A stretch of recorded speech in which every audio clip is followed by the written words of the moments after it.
инфекциясын эле эмес, вирустук гепатит Б, С дагы. Кан аркылуу жугуучу оорулардын алдын алуу жана ага каршы эмдөө алууну түшүндүрүү иштери күчөтүлдү.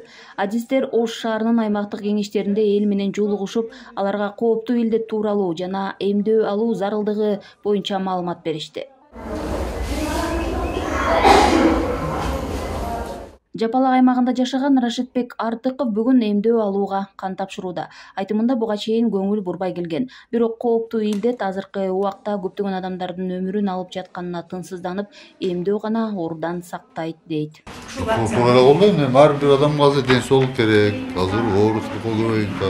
Ошого мен бардык биздин аймактын жашоочуларын чакырып кететилем, келип ушу акысыз жүрүп жаткан вирустун гепатит Б'га келип анализ жасап кетишsin. Жапалак аймактык башкармалыгында номер 6 үй бүлөлүк дарыгерлер борбору 25 миңге чукул калкты тейлейт. Алардын эмдөөгө жарамдуусу 8 миң. Бүгүнкү күндө алардын 2 миңдейи гепатитке каршы эмдөө алышты. Биринчи өзүбүздүн медициналык кызматкерлерди, сотрудниктерди 100% эмдөөдөн өткөрдүк.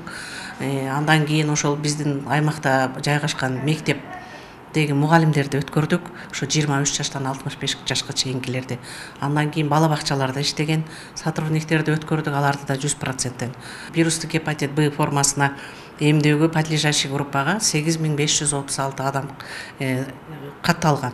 Алардын ичинен азыркы күндө биз 2000ден ашык адамды тестирлөөдөн өткөрдүк. Кан аркылуу жугуучу ооруларга каршы эмдөө өткөн жылдын декабрь айында башталган. 7 ай аралыгында Ош шаарында 8200 жаран эмдөө алуу үчүн анализ тапшырып, анын 480нен жугуштуу оору гепатит аныкталган.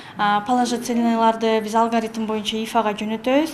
Ал жактан да положительный чыккандарды анан каттоого алабыз.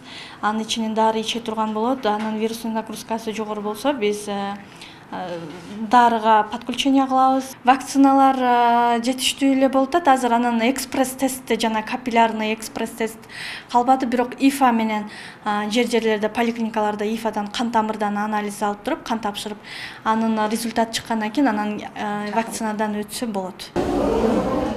Ош шаарында кан аркылуу жугуучу ооруларга каршы эмдөө акысыз 23 жаштан 65 жашка чейинкилер арасында жүрүүдө.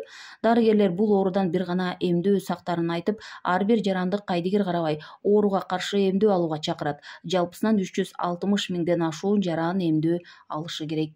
Гүлжан Ажиматова, Бектур Калыбек уулу, Ош шаары.